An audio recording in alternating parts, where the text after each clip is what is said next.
Hello, it is 11 a.m. here in London. It's 5:30 p.m. in Myanmar. I'm Monita Rajpal. And I'm Zain Verjee. You're watching CNN, the world's news leader, and this is World One. It is Britain's biggest strike in a generation. 2 million public sector workers, from teachers to nurses and immigration officers, are staging a one-day walkout to protest cuts to their pensions. The unions say it's an unprecedented show of unity.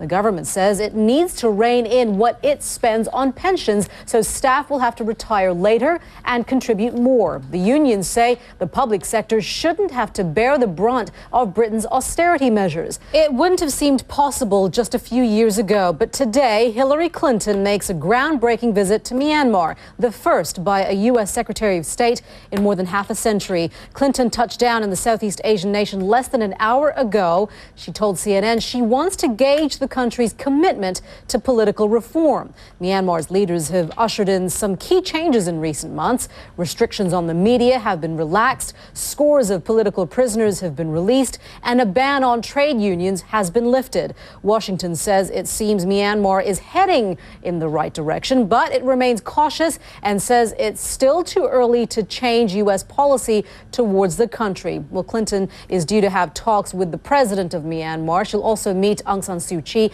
the leader of the pro-democracy movement and a past winner of the Nobel Peace Prize. We want to go over to CNN's Paula Hancock's live in the capital. Paula.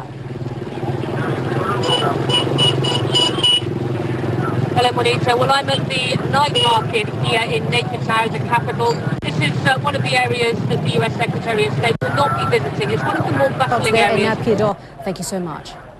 The U.S., the European Union and Canada have imposed economic sanctions on Myanmar, but with exports like natural gas, textiles and gems, they've managed to find countries that are willing to do business. Let's take a look first at Thailand. More than a third of Myanmar's exports go there, 38% in fact, off to Thailand. And then let's take a look at India. That's another 21%. India is Myanmar's neighbor. And then China.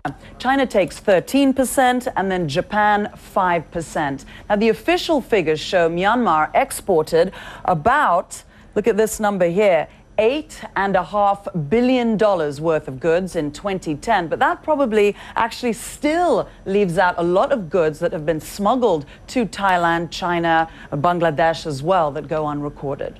Britain says it is pulling some of its diplomatic staff out of Iran. A crowd of protesters ransacked the embassy in Tehran Tuesday. They tore down the Union Jack, replaced it with an Iranian flag, and demanded that the ambassador leave the country immediately. Iran's state-run media say at least 88 people were injured in fighting in Cairo late Tuesday. It happened in Tahrir Square at the end of the second day of voting in Egypt's landmark election. It is ongoing in the first democratic election since Hosni Mubarak was driven out of power. Turnout has been high and many voters are optimistic, and that's been good for the Cairo Stock Exchange, but the country needs much more than that. CNN's Leonie Lacani joins us now from Cairo. Leonie, before we get to the economics of it all, we understand that there's some early gains, or at least one party's claiming some early gains in this election. What more do we know about that? Monita, the party that represents the Muslim Brotherhood is claiming that they're ahead in the polls, but obviously it's still early days. It's going to be a while before we get any... Hello, you are watching CNN, the world's news leader. This is World One, live from London. I'm Monita Rajpal. And I'm Zain Verjee. Hillary Clinton has arrived in Myanmar on a historic visit. She is the first U.S. Secretary of State to set foot in the country for more than half a century. She was the government's spin doctor who became the story. Alistair Campbell is back in the spotlight. He's giving evidence to the UK's Leveson inquiry into press ethics right now. And we're seeing how now it's all being interrelated when we see the relationships between the political parties and the media, simply because now Alistair Campbell is the next person on the line. Absolutely. And an interesting thing has happened. When Tony Blair became leader of the Labour Party, he took a tabloid editor to be his communications director when David... Richard, thank you very much. Back to our top story now. Trade unions in Britain. These strikes are on the front page of all the major newspapers here in the UK. We begin with The Independent, which has the headline, "No Time for a Winter of Discontent." It's a common piece that goes on to say this strike is badly timed. Britain's stuttering economy is on the brink of recession. The crisis in the Eurozone threatens constantly to spread to the UK. In The Guardian, the headline is "Cuts as far as the eye can see," and it's a comment piece there as well, which goes on to say it refers to the UK Chancellor George Osborne's budget statement, and it says yesterday was the day the government formally admitted its austerity plans had been derailed. That series of numbers and policies could not disguise the humiliation, but many more such days will come. And finally, the headline in the Daily Telegraph: it just got even worse. And that piece says this is going to be a much longer and harder slog than anyone imagined, quite as bad in many respects as the austerity programs faced in some of the troubled periphery nations of the Eurozone. Welcome back. Chelsea's manager says he knows fans aren't happy with the team and that the mood of the club has become anxious. Don Riddell's here to tell us why. It sounded dramatic, didn't I? Very dramatic. It's kind of true, though. Thanks very much. Chelsea, the Blues, and we ended up with the blue court. Do you like that? One group would be happy, the Smurfs. You wouldn't better see him. Yeah, but not Nadal. I mean, I can understand it. Nobody likes change, but that's kind of drastic. Yeah. All right, Don, thank you. You're watching World One live from London.